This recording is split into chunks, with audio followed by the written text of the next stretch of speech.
Friends, मैं आपका Kamlesh sir आपके अच्छे स्वास्थ्य की कामना करता हूं।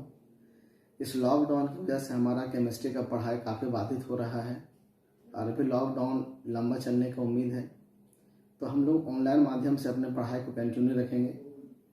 क्लास में हम लोग ऑर्गेनिक मॉलिक्यूल का आयुर्वेदिक नेम सीख रहे थे और वैसे ऑर्गेनिक मॉलिक्यूल का हम आयुर्वेदिक नेम सीख चुके थे जिसमें सिर्फ एक ही प्रकार का फंक्शनल ग्रुप होता है। अब हम वैसे ऑर्गेनिक मॉलिक्यूल का आयुर्वेदिक नेम सीखेंगे जिसमें एक से अधिक अलग अलग प्रकार के फंक्शनल ग्रुप होते हैं।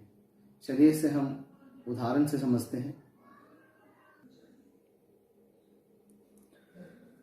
इस प्रकार के मॉलिक्यूल का नाम लिखने के लिए सबसे पहले हम लोगों को सीनियरिटी ऑर्डर जानना पड़ेगा फंक्शनल ग्रुप का। ये जो सामने चार्ट आपको दिख रहा है, आप लोगों को क्लास में दिया गया होगा या भी आपके मोबाइल में दिख रहा होगा, तो आप इसे स्क्रीनशॉट कर लीजिएगा, है ना।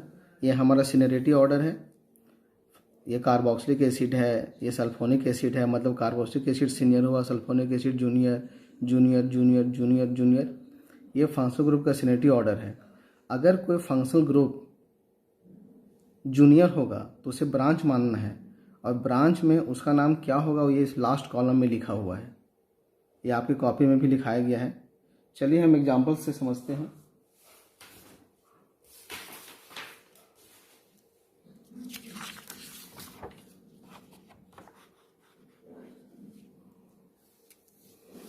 जैसे ही आपके सामने एक ऑर्गेनिक मॉलिक्यूल बना हुआ है, सबसे पहले हम लोग फंक्शनल ग्रुप पहचानेंगे। देखिए यहाँ पर दो फंक्शनल ग्रुप है। ये हमारा कार्बोक्सिलिक एसिड है, कार्बोक्सिलिक एसिड, और ये जो फंक्शनल ग्रुप है ये हमारा अल्कोहल है। अब इन दोनों में से कौन सीनियर है ये हम टेबल के माध्यम से जानेंगे। कार्बोक्सिलिक एसिड चूँकि नंबर 1 पे है और अल्कोहल देखिए यहाँ 10 नंबर पे लिखा हुआ, मतलब कार्बोक्सिलिक एसिड यहाँ सीनियर हुआ। सीनियर को मानेंगे हम लोग मेन फंक्शनल ग्रुप और जो जूनियर है उसे हम ब्रांच के रूप में ट्रीट करेंगे। अब हमें पेरेंट चेन सिलेक्ट करना है मेन फंक्शनल ग्रुप के कार्बन को लेते हुए, तो ये हो गया हमारा पेरेंट चेन, जो कि 1 2 3 4 कार्बन का है। अब हमें पोजीशन नंबर इंडिकेट करना है। जो मेन फंक्शनल ग्रुप है उसके कार्बन को नज़दीक रखना है, इसलिए इसे 1 लेंगे, 2 3 4। अब हम ऑर्गेनिक मॉलिक्यूल का नाम लिखेंगे। हम जानते हैं ऑर्गेनिक मॉलिक्यूल का नाम 4 भागों में लिखा जाता है: prefix, root word, primary suffix, secondary suffix. Prefix में हम ब्रांच लिखते हैं। ब्रांच चूँकि हमारा यहाँ अल्कोहल है और अल्कोहल को ब्रांच में हाइड्रोक्सी कहा जाता है, तो हम लोग यहाँ पे लिखेंगे हाइड्रोक्सी। अल्कोहल का पोजीशन नंबर 3 है, ये 3 हो गया। चूँकि अब यहाँ और कोई ब्रांच नहीं है तो रूट वर्ड में कार्बन की संख्या को इंडिकेट किया जाता है जो कि 4 है। 4 का रूट वर्ड होता है ब्यूट। प्राइमरी सफिक्स लिखने के लिए कार्बन के बीच में हम बॉन्ड को देखेंगे। चूँकि सारा बॉन्ड सिंगल बॉन्ड है इसलिए हम एन लिखेंगे। सेकेंडरी सफिक्स लिखने के लिए मेन फंक्शनल ग्रुप को देखा जाता है जो कि कार्बोक्सिलिक एसिड है और कार्बोक्सिलिक एसिड का सेकेंडरी सफिक्स ओइक एसिड होता है, तो हम यहाँ पर ओइक एसिड लिखेंगे। कार्बोक्सिलिक एसिड का पोजीशन नंबर इंडिकेट नहीं किया जाता है। अब हम सेकेंडरी सफिक्स का यहाँ पर फर्स्ट लेटर देखेंगे। अगर first letter A, I, O, U या वाई रहता है तो प्राइमरी सफिक्स के अंत में ई को हटा दिया जाता है। इस प्रकार इस मॉलिक्यूल का आयुर्वेदिक नेम हो जाएगा 3 hydroxy butanoic acid, 3 hydroxy butanoic acid. अब आते हैं हम लोग नेक्स्ट एग्जाम्पल में। इसमें भी हमारे पास कौन कौन फंक्शनल ग्रुप है पहले वो हम पहचानेंगे। तो देखिए ये कीटोन का फंक्शनल ग्रुप है और ये अल्कोहल का फंक्शनल ग्रुप है। फंक्शनल ग्रुप आप लोग को पहचानना पड़ेगा जो धीरे धीरे हो जाएगा। अब कीटोन और अल्कोहल में कीटोन सीनियर है, अल्कोहल जूनियर है। तो यहाँ कीटोन हो जाएगा हमारा मेन फंक्शनल ग्रुप और अल्कोहल हो जाएगा फिर से ब्रांच, और ये हो गया हमारा पेरेंट चेन। अब हम नंबरिंग उस छोर से करेंगे जहाँ से मेन फंक्शनल ग्रुप अर्थात कीटोन नज़दीक हो, लेफ्ट साइड से 1 2 3 4 5 6। फिर हम पहले ब्रांच का नाम लिखेंगे प्रेफिक्स में 5 हाइड्रोक्सी, 5 हाइड्रोक्सी। रूट वर्ड इस बार 6 कार्बन है, हेक्स। फिर यहाँ कार्बन के बीच में सिंगल बॉन्ड है इसलिए एन, और कीटोन का सेकेंडरी सफिक्स ओन होता है इसलिए यहाँ ओन लिखेंगे। कीटोन का पोजीशन नंबर 2 है, 2 लिखेंगे और नंबर और अक्षर के बीच में हाइफन देना है। इस प्रकार से इसका आईपिक नेम हो जाएगा 5 हाइड्रोक्सी। एक चीज़ और, यहाँ चूंकि फिर पहला अक्षर ओ है इसलिए ई को यहाँ भी हटा दिया जाएगा, हेक्सान 2 ओन। तो पूरा नाम होगा 5 हाइड्रोक्सी हेक्सान 2 ओन। फर्स्ट लेटर को कैपिटल रखना है, बाकी सब स्मॉल रखना है। नंबर और लेटर के बीच में हाइफन का प्रयोग करना है। आते हैं थर्ड एग्जाम्पल में। फिर हम लोग सबसे पहले फंक्शनल ग्रुप पहचानेंगे। देखिए ये अल्कोहल है, ये कीटोन है और ये साइनाइड है। इस टेबल के माध्यम से हम लोग इन तीनों फंक्शनल ग्रुप में कौन सीनियर कौन जूनियर है वो चेक करेंगे। देखिए साइनाइड 7 नंबर पे है, फिर कीटोन 9 नंबर पे है, अल्कोहल 10 नंबर पे है। तो सीनियर कौन हुआ? साइनाइड। ये हो गया हमारा main functional group cyanide. Main functional group के कार्बन को पैरेंट चेन में हमें जरूर से लेना है।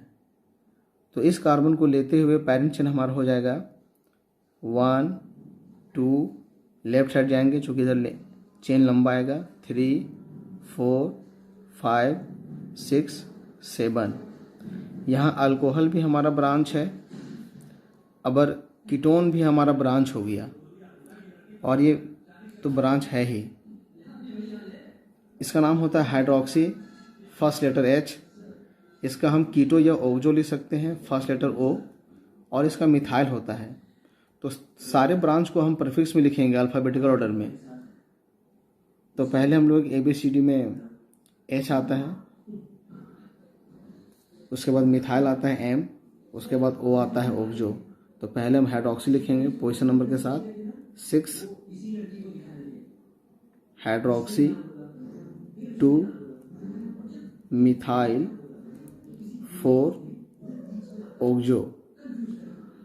तो इस प्रकार हमने सारे ब्रांच का नाम लिख दिया। अब आते हैं रूट वर्ड। कार्बन की संख्या 7 है, 7 का रूट वर्ड होता है हेप्ट। प्राइमरी सफिक्स, फिर सारे कार्बन के बीच में सिंगल बॉन्ड है, सारा सिंगल बॉन्ड है, एन लिखेंगे। और सेकेंडरी सफिक्स, चूंकि साइनाइड हमारा सीनियर है, साइनाइड का सेकेंडरी सफिक्स होता है नाइट्राइल।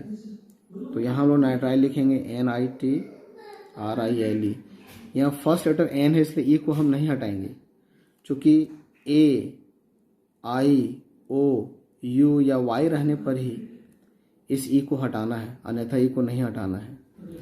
और हम एक चीज़ और जानते हैं कि CN ग्रुप हमेशा किनारे पे होता है।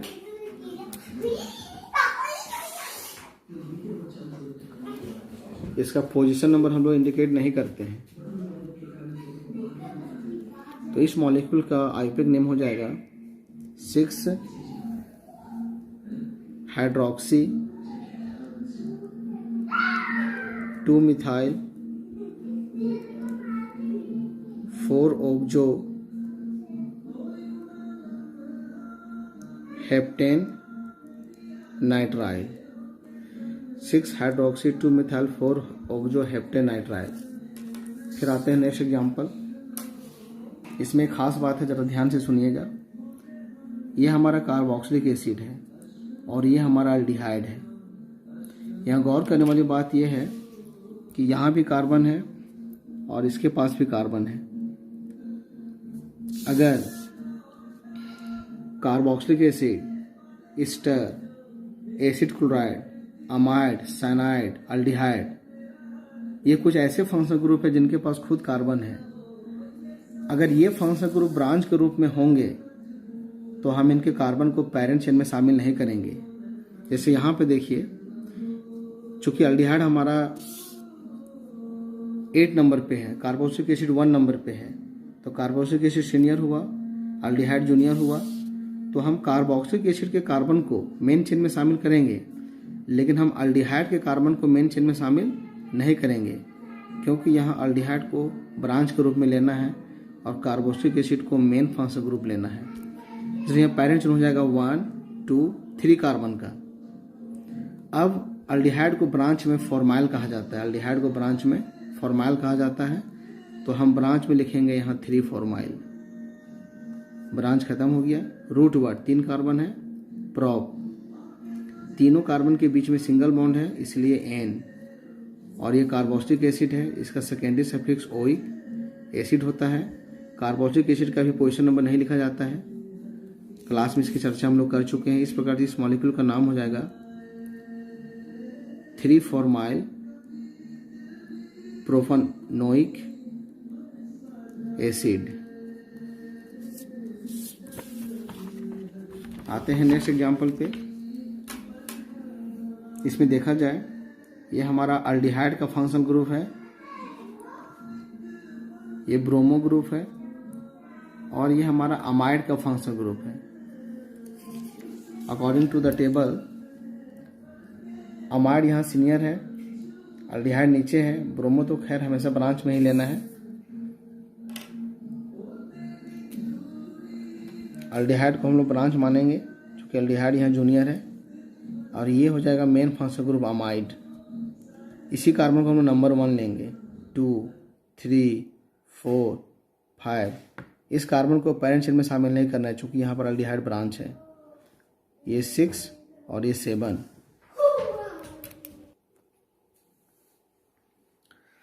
अब हम लोग नंबरिंग करेंगे।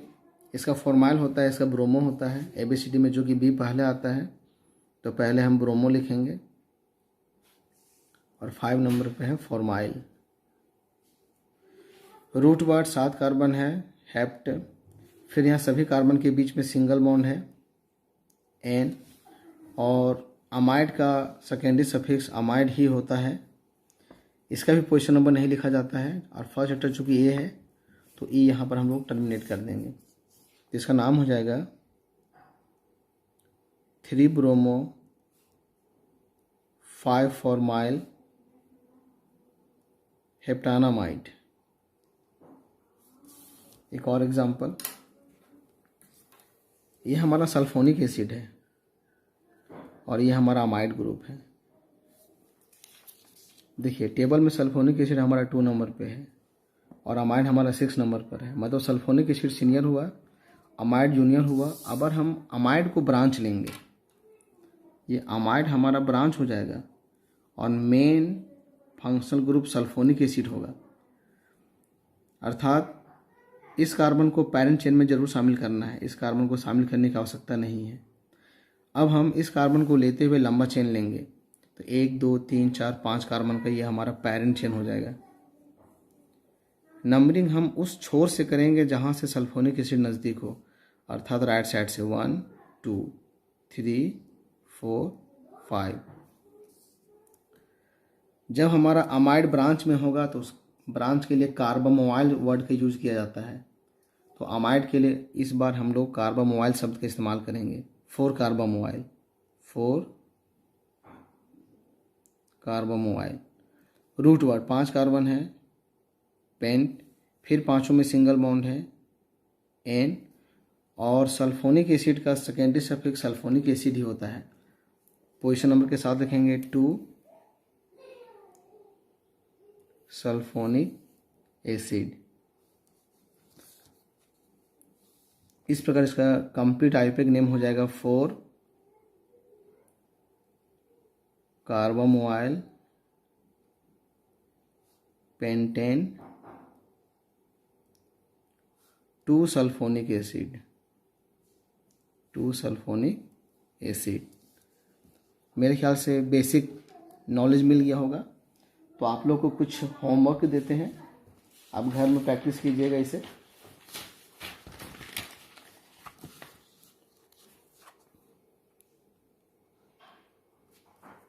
ये सब कुछ मॉलिक्यूल बने हुए हैं यहाँ तक, आप इसे स्क्रीनशॉट कर सकते हैं।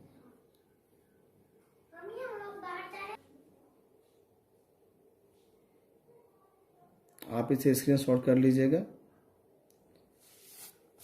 इसका आंसर भी यहाँ लिखा हुआ है, लेकिन आप लोग आंसर मत देखिएगा, पहले खुद से ट्राई कीजिएगा। आईपीआई नेम लिखने के बाद इस आंसर की सहायता से करेक्शन कीजिएगा।